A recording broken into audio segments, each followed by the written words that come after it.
welcome. Before we begin our journey into the high, silent peaks of the Andes, take a moment to find your most comfortable position. Allow your shoulders to drop away from your ears. Feel the steady support of the surface beneath you. Tonight, we are leaving behind the frantic pace of the modern world to visit a civilization that lived among the clouds. The Inca Empire, the Tahuantinsuyu, or the Land of the Four Quarters. It was a world of breathtaking verticality, where the air is thin and crisp, and the silence is broken only by the whistle of the mountain wind. We will walk the stone paths that bound an empire of 10 million people together, exploring the lives of those who labored in the thin air and those who sat on thrones of gold. As we wander through these ancient landscapes, let the steady, rhythmic pace of the narrative act as a tether, grounding you and easing your mind into a state of deep, undisturbed rest. The high peaks are waiting, bathed in the soft, fading light of a sun that the Inca called Inti. Close your eyes. Imagine the air cooling. Imagine the scent of dry earth, granite, and distant wood smoke. We are beginning our ascent. To understand the sheer scale of the Inca Empire, one must look at its feet, specifically the feet of the Chasqui. Imagine yourself standing on a narrow ribbon of stone, a path no wider than 2 or 3 paces, carved directly into the face of a sheer Andean precipice. You are at an elevation of 14,000 feet. At this height, the atmosphere is stripped of its weight.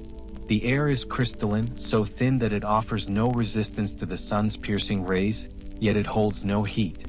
Every breath you draw feels incomplete, a thin draft of oxygen that barely seems to satisfy the deep, primal hunger of your lungs. This is where your day begins. You are a Chasqui, an imperial messenger, a human link in a chain that stretches over 25,000 miles of mountain, jungle, and desert. You do not run for sport and you do not run for yourself. You run because the Sapa Inca in Cusco requires a message, or perhaps a fresh basket of coastal fruit or spondylus shells, and you are the vital pulse that keeps the empire alive. Imagine the physical reality of your body in this environment. Your chest is broad, your heart larger than those of the people in the valleys below, your blood thick with extra red cells to carry what little oxygen exists.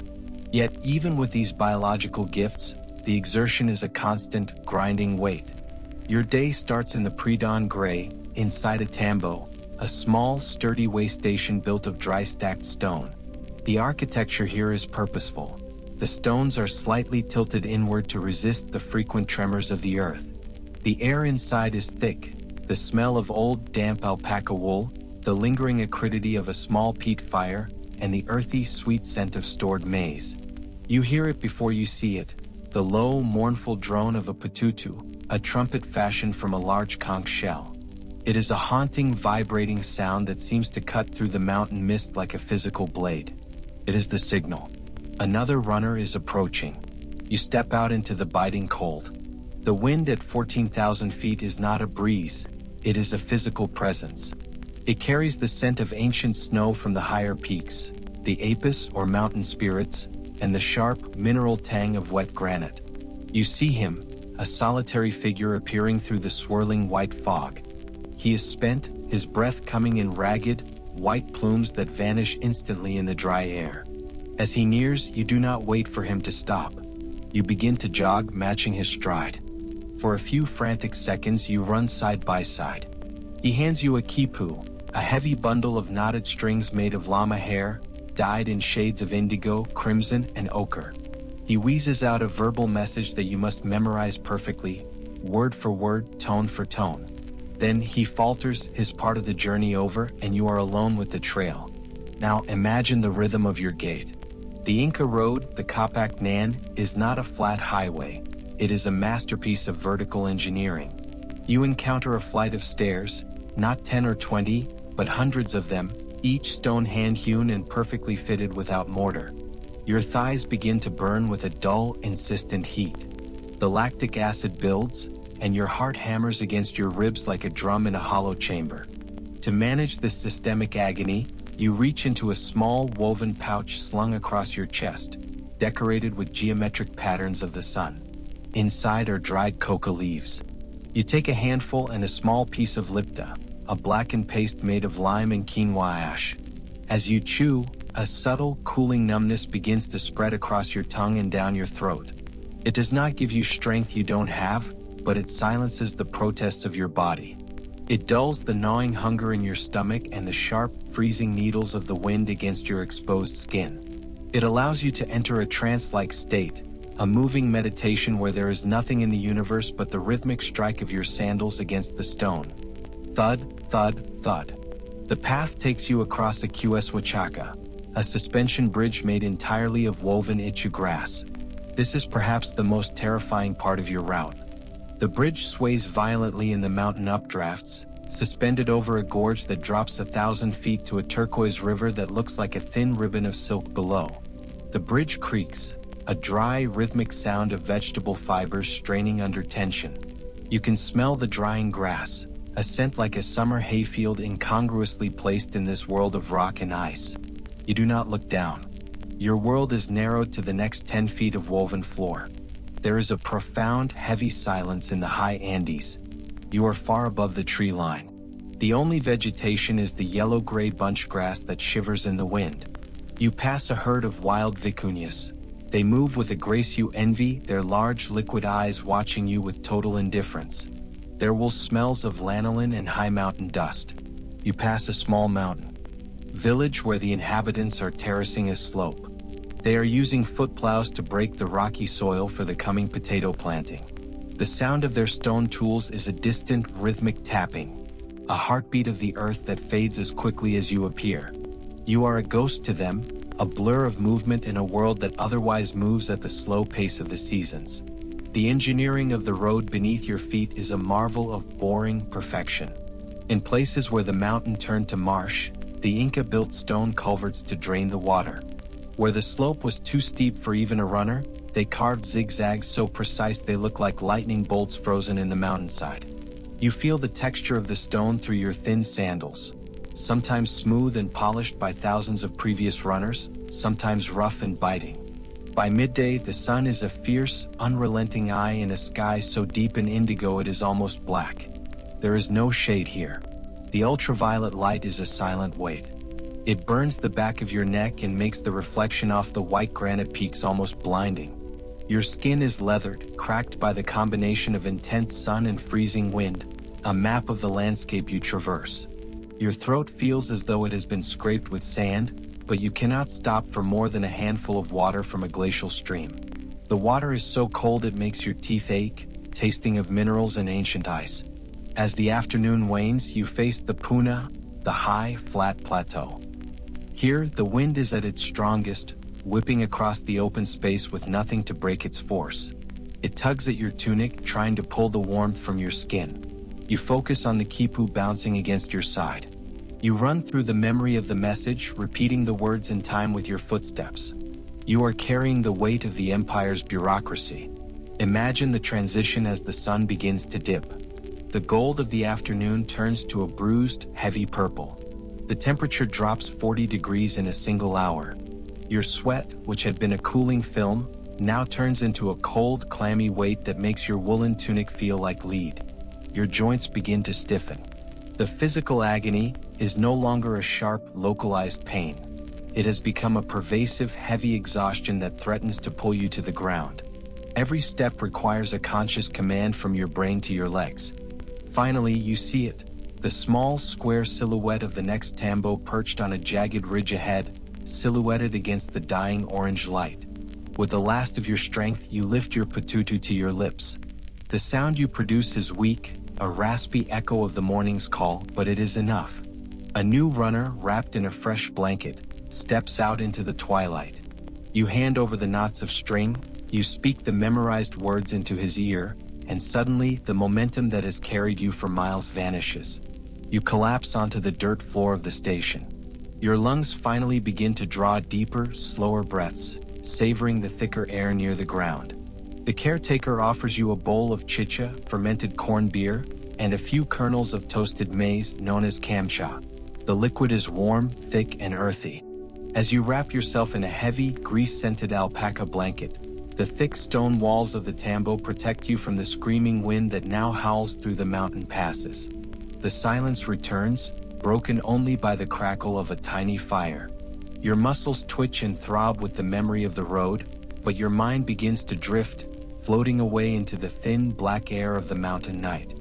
The transition from the grueling, wind-whipped life of the Chasqui to the early 20th century is like a slow descent into a valley of heavy mist. The empire fell, the roads were reclaimed by the creeping fingers of the grass, and the great stone cities were swallowed by the encroaching green of the cloud forest. For 4 centuries, the world forgot what lay hidden on the jagged ridges above the Urubamba River.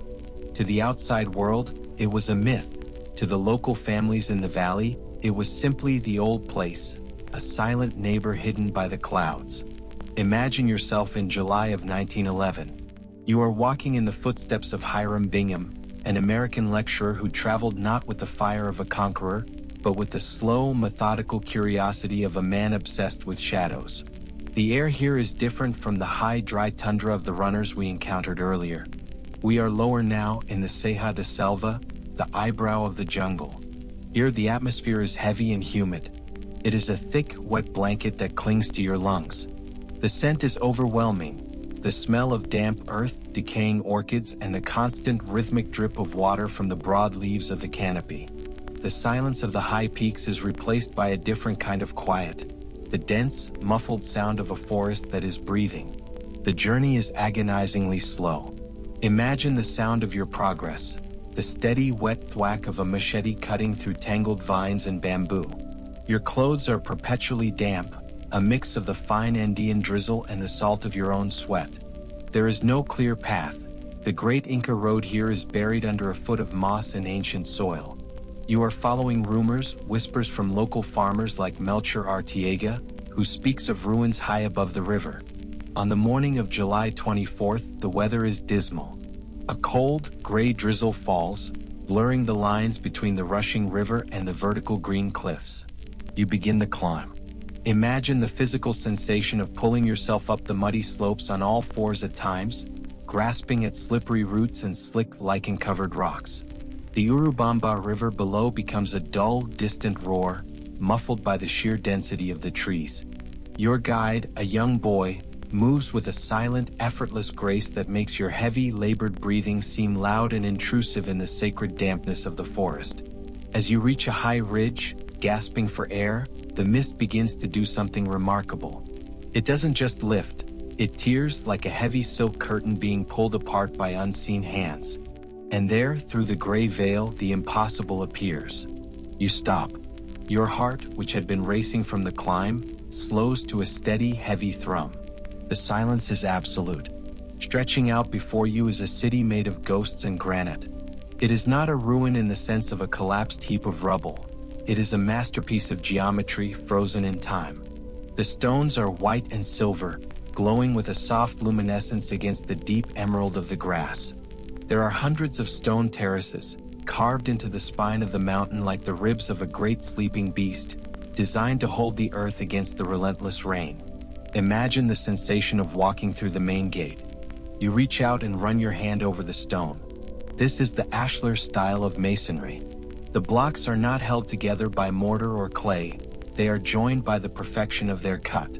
You feel the cool, slightly grainy texture of the granite. The joints are so tight that after 500 years of earthquakes and torrential storms, you still cannot fit a thin blade of grass between them. The edges are soft, rounded by centuries of rain, yet the architecture feels more stable than anything in the world below. You wander into the Temple of the Three Windows. The air inside is noticeably cooler, smelling of stone, damp moss, and old shadows. Through the large trapezoidal openings, you see the surrounding peaks, the Machu Picchu, rising like jagged green teeth into the swirling clouds. You are standing in a place where every window was a frame for a sacred landscape. The intrigue of Machu Picchu lies in its eerie stillness. As you walk the deserted streets, you see no signs of a violent end. There are no layers of ash from fires, no scattered remains of a desperate battle. It is as if the inhabitants simply finished their final prayers, carefully put out their hearth fires, and walked away into the fog, leaving their stone world in perfect order. You find yourself at the Royal Tomb, a natural cave beneath a semicircular temple, lined with exquisite, polished masonry. It feels like the heart of the mountain. You are standing in a sanctuary that the Spanish conquistadors never found. While the rest of the empire was being dismantled, stone by stone, this city remained pure, protected by the very verticality that makes your legs ache now. Finally, you reach the highest point, the Intihuatana stone, the hitching post of the sun. It is a carved pillar of living rock, an astronomical tool of breathtaking precision. Imagine the Inca priests standing here in the dawn silence, watching the shadows shorten. They believed that at the solstice they had to tie the sun to this stone to prevent it from wandering away forever. You place a hand near the stone, not touching it, but feeling the cool air radiating from it. It is a grounding force in a city that seems to float between heaven and earth. As the evening mist rolls back in, moving like a slow-motion tide to swallow the temples once again, you realize that the discovery isn't just about the buildings. It is about the preservation of a philosophy. It is the realization that history can be held in a state of perfect suspension. You begin to pack your gear with measured, unhurried movements. The roar of the river, 2,000 feet below, has become a lullaby, a constant, shushing reminder of the passage of time. You leave the city to the llamas and the mist, descending back into the heavy green of the forest, carrying with you the image of those silent, silver stones. The mystery of why they left remains, a quiet question that follows you into the dark. As we leave the physical ruins of the mountain city, we move from the cold granite into the abstract. We transition from what the Inca built with their hands to how they thought and how they remembered. In the silence of our journey, imagine a world without a single written word. No books, no scrolls, no ink, no scratched charcoal. To a modern mind, this feels like a void, a lack of history. But for the Inca, the memory of an entire empire, spanning thousands of miles and millions of lives, was held not in the eye, but in the palm of the hand. They used the Quipu. Imagine you are sitting in a quiet, cool room in a high mountain storehouse or calca. The walls are thick, insulating you from the midday heat. In your hands, you hold a thick primary cord of twisted llama or alpaca wool. It is soft, slightly oily to the touch, and smells faintly of wood smoke and sun-dried fiber. Hanging from this main cord are dozens, sometimes hundreds, of smaller pendant strings. A waterfall of fiber in shades of sunset orange, deep indigo, forest green, and snowy white. This is not a decoration. It is a ledger. It is a census. It is a history book. It is the very fabric of the empire. Focus on the texture. Your fingers move slowly, deliberately, down a single strand of yellow wool. You feel a knot. It is a simple overhand knot, small and tight. Further down, you feel a long knot, where the yarn has been twisted around itself several times, perhaps 4, perhaps 7, before being pulled taut. At the very end of the string, there is a complex figure-8 knot. To the Quipu, the keepers of the knots, these were not just bumps in a string. They were a sophisticated decimal system of breathtaking precision. The position of the knot represented units at the bottom, tens above them, then hundreds and thousands as you move toward the primary cord. A single bundle of strings might record the number of llamas in a distant valley, the bushels of freeze-dried potatoes in a warehouse, or the exact number of days since the last great mountain tremor. But the mystery goes deeper than mere accounting. Imagine the color. Color was a syntax. A red string might signify the military, the number of warriors stationed at a jagged frontier. A white string might represent peace, or perhaps the weight of silver mined from a specific, sacred mountain. A purple string could indicate the presence of royalty or a religious decree. Image showing different types of Quipu knots like the simple knot, long knot, and figure-8 knot. Even the way the string was spun carried a silent message. The S-twist or Z-twist, whether the wool was spun to the left or the right, was a choice made with intent. As you sit in the silence, imagine the Quipu at work. There is no scratching of pens, no rustling of paper. There is only the rhythmic, soft clicking of fingernails against wool and the hushed, melodic murmuring of numbers. It was a tactile language. To read was to feel. In the absolute darkness of a mountain hut during a storm, a keeper could run his fingers over the strings and see the entire economic state of a province without needing a single candle. There is a haunting, boring beauty to this unsolved mystery. While modern mathematicians have decoded the numerical knots, the census data and the warehouse logs, the literary Quipu remains stubbornly silent. Many scholars believe that the specific arrangement of knots, the spacing between them, and the subtle variations in dye could tell stories. The long biographies of kings, the complex myths of the stars, the rhythmic poems of the harvest. But the Rosetta Stone, for this language, was lost in the chaos of the 16th century. Think of the thousands of quipus that were once housed in the great bureaucratic centers of Cusco. When the Spanish arrived, they looked at these intricate bundles of string with suspicion. They saw only idolatry or sorcery in the knots. Many were gathered in great heaps and burned, the smoke of centuries of recorded history, poetry, and law rising and vanishing into the indifferent Andean sky. Imagine the frustration of the archaeologists today.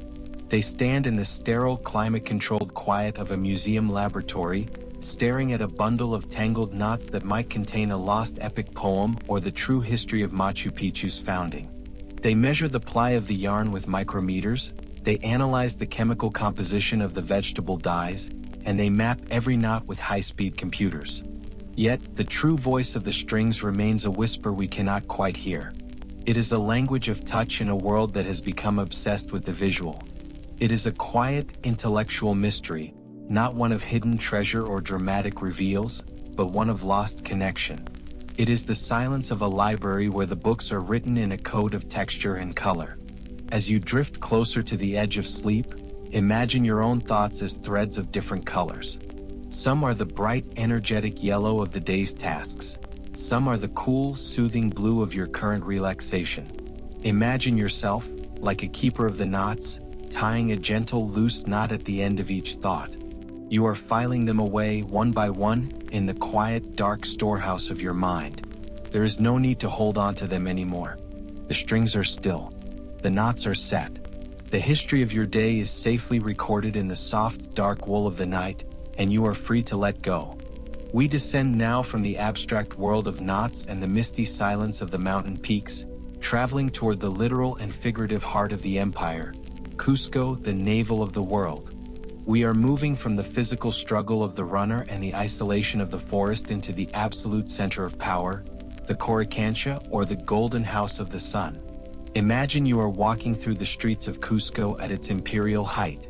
The air here is warmer and thicker than on the high trails, carrying a comforting weight. The stones beneath your feet are polished, dark, and fitted with such staggering precision that the street feels like a single, continuous sheet of rock. In this city, the elite did not live in simple dwellings. They inhabited palaces of stone so perfectly joined they appeared to be grown from the earth by divine command. As you approach the Coricancha, the atmosphere shifts. In the soft, late afternoon light, the building does not just reflect the sun, it seems to be an extension of it. Imagine a band of solid, high-carat gold, several inches thick and as wide as a man's chest, wrapping around the entire exterior circumference of the temple. It is a horizon of light that can be seen from the surrounding hills, a shimmering promise of the empire's permanence. As you step inside, the transition from the bright, bustling street to the interior is a slow immersion into a golden twilight. The walls here are not bare stone. They are plated with over 700 sheets of beaten gold, each weighing several pounds. The light of a few flickering oil lamps, fueled by vegetable fat, catches the hand-hammered surfaces. The gold isn't smooth like a modern mirror.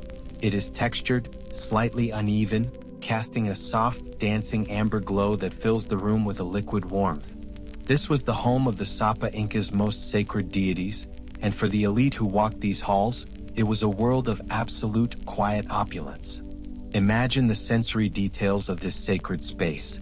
The floor is covered in fine woven rugs made from the wool of the baby vicuña, the silk of the Andes. It is the softest fiber in the world, rarer than gold and reserved strictly for royalty. Each step you take is silent, muffled by the delicate, tawny wool. The air is heavy and still, smelling of high-altitude incense, a blend of resinous Palo Santo wood, dried mountain herbs, and the faint, sweet scent of fermented corn. You walk out into the central courtyard, and here the boring detail of Inca wealth becomes a surreal, silent masterpiece. Imagine a garden. the Inti Pampa or Field of the Sun. But this is not a garden of living plants that wither and die. It is a garden of eternal metals. Before you stand life-size stalks of maize, their long, tapering leaves fashioned from thin sheets of silver that rustle with a metallic clink in the evening breeze. The ears of corn are carved from solid gold, each individual kernel a distinct, polished bead of light.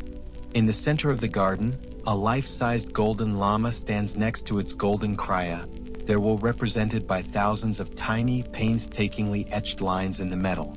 There are gold butterflies perched on silver flowers and gold lizards made of tumbaga, a gold and copper alloy, scurrying across the silver-plated walls.